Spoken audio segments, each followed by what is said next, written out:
You know, it'll amaze you how many different situations one child will be in over the course of 1 year in school.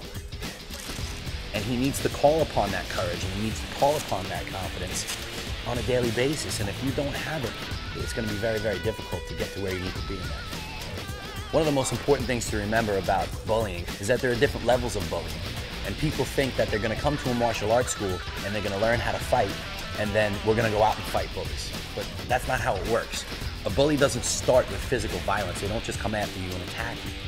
So what I do is I take a student and I do teach them how to fight. I teach them how to kickbox. I teach them how to grapple, which is defending themselves on the ground.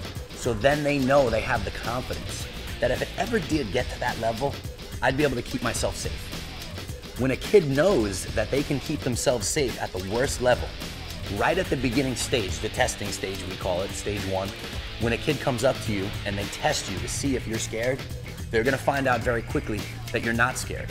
And when you throw your shoulders back and you look at someone in the eyes and you tell them, say, hey, don't call me that name. I don't like when people talk to me that way.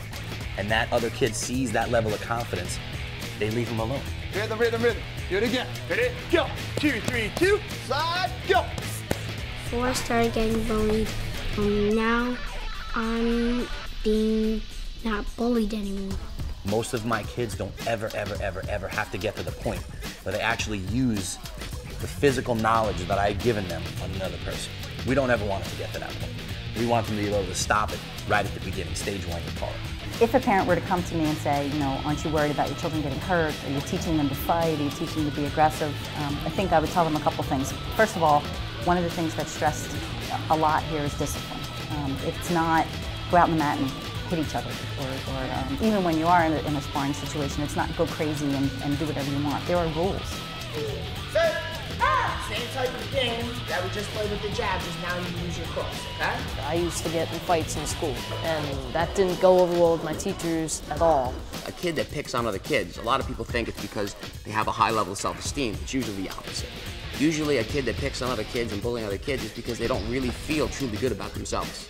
So even a child like that is more than welcome to come into my school, because I'm going to show them how to build their own confidence so that they don't feel the need that they have to do that anymore. It actually makes you a better person, makes you stand up for yourself, makes you keep your head held high. Through the course of the 60 minutes when your body is tired and you're thirsty and you're working, but you want to quit, but your instructor doesn't let you quit, and he starts to teach you about self-discipline and non-quitting spirit, that translates into the other areas of your life.